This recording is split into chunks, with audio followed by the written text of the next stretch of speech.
Medina जजीरा नुमाए अरब के मजहबी शहरों में से एक है।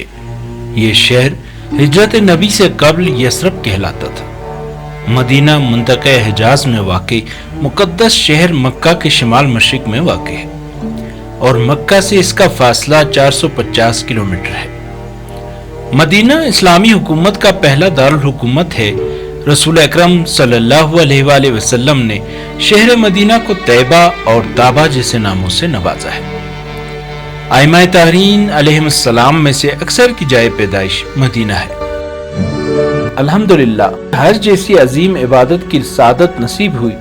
खुसूसन मदीने में क़याम के दौरान भरपूर कोशिश की कि आइमा तारीन अलैहिस्सलाम और अजीम शख्सियात से मंसूब मुतबर्रक मकामात को जितना भी मुमकिन हो अपने कैमरे से महफूज कर सकूं,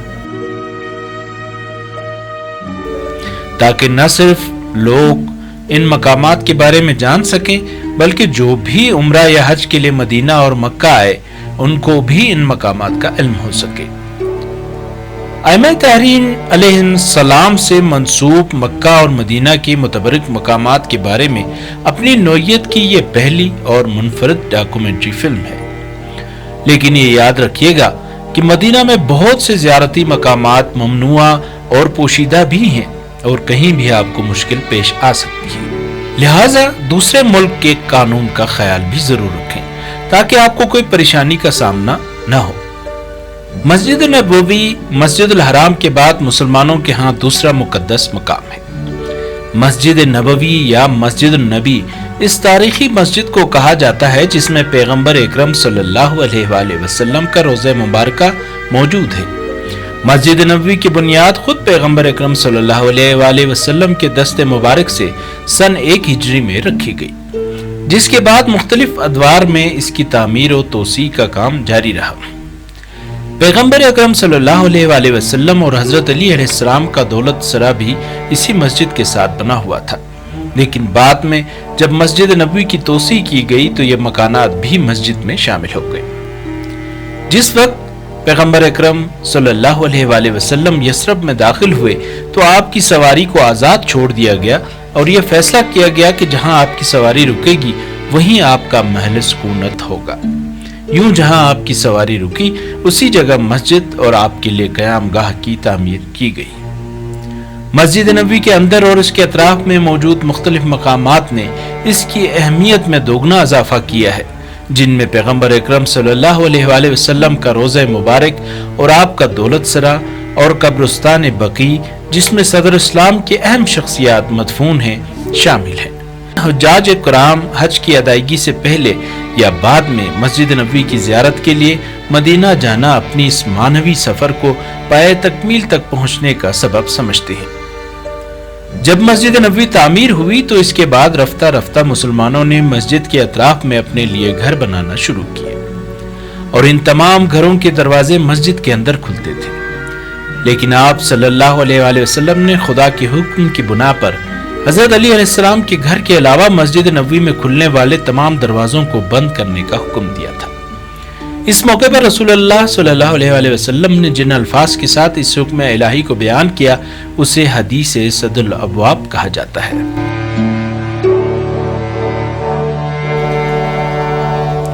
एक कौल की बिना पर हजरत फातिमा सलामुल्लाह अलैहा मस्जिद नबवी में कब्र पैगंबर और मेंबर के दरमियान दफन है।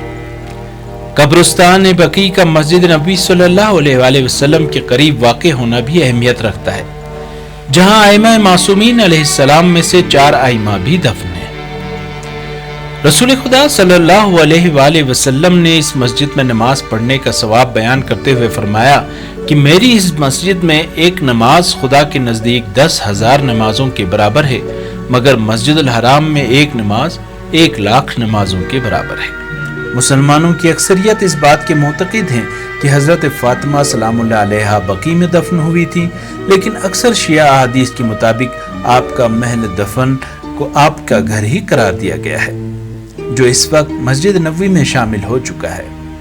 ये मकाम मरकज़ नबवी सल्लल्लाहु अलैहि वसल्लम से मुत्तसिल और मस्जिद के दूसरे मकामात के मुकाबले में ऊंचाई पर वाक़ है और मद के आम फर्श से थोड़ा बुलंद है।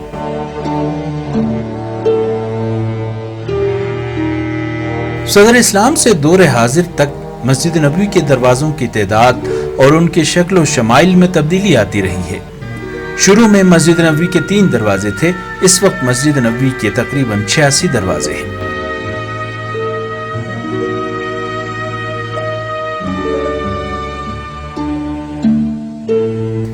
اس وقت مسجد نبوی میں 2104 ستون موجود ہیں۔ ان میں ستون حنانہ، ستون توبہ اور ستون حرس کا نام سب سے زیادہ مشہور ہے۔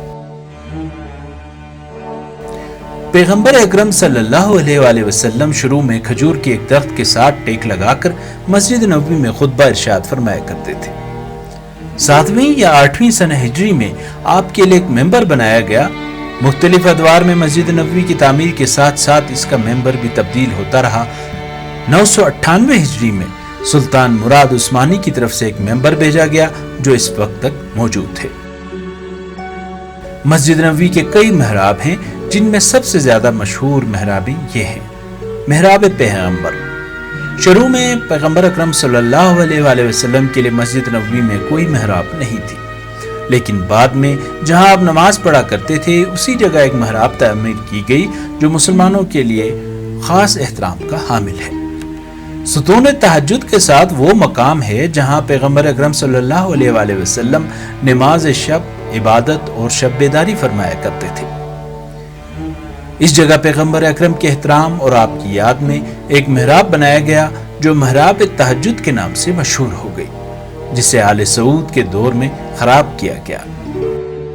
محراب فاطمہ، یہ محراب تہجد کے جنوب یا حضرت فاطمہ سلام اللہ علیہا کے دولت سرا میں واقع تھی، جسے بعد میں مسجد میں شامل کیا گیا۔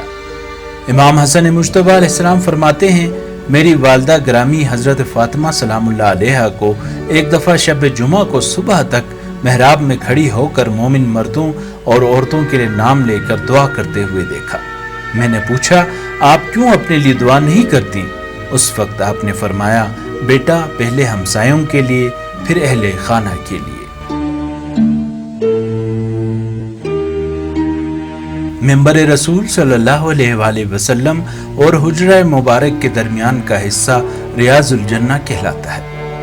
مسجد نبوی میں جب آپ باب جبریل سے داخل ہوں گے تو بائیں ہاتھ پر ایک حجرہ نظر آئے گا۔ یہ حضرت بی بی فاطمہ الزہرا سلام اللہ علیہا کا گھر تھا۔ جب اس کے سامنے سے گزر جائیں تو فوراً بعد بائیں ہاتھ پر مسجد نبوی کا جو حصہ ہے یہ ریاض الجنہ کہلاتا ہے۔ حدیث پاک میں ہے، جو جگہ میرے گھر اور منبر کے درمیان میں ہے وہ جنت کے باغوں میں سے ایک باغ ہے، یعنی یہ جگہ حقیقت میں جنت کا ایک ٹکڑا ہے جو اس دنیا میں منتقل کیا گیا ہے، اور قیامت کے دن یہ ٹکڑا جنت میں چلا جائے گا۔ اسی ریاض الجنہ میں حضور پاک صلی اللہ علیہ وآلہ وسلم کا مصلی بھی ہے، جہاں آپ صلی اللہ علیہ وآلہ وسلم کھڑے ہو کر امامت فرمایا کرتے تھے۔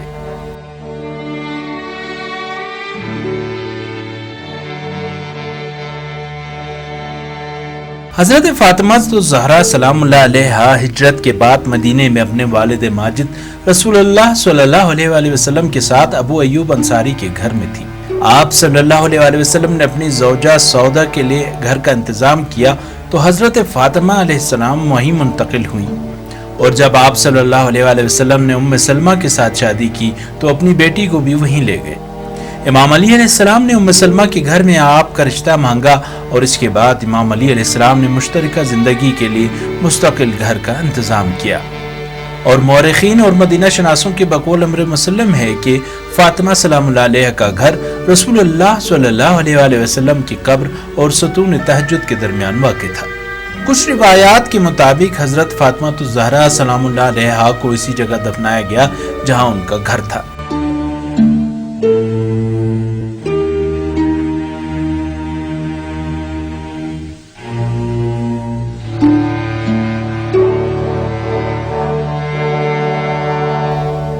سن 678 ہجری پہلی مرتبہ مرکز پیغمبر پر گنبد تعمیر کیا گیا۔ اسی طرح سن 1233 ہجری میں اس گنبد کی مرمت کی گئی، اور اس گنبد کا رنگ جو اس وقت تک نیلا تھا کو سبز رنگ میں تبدیل کیا گیا، جس کے بعد یہ گنبد خضرا کے نام سے مشہور ہوا۔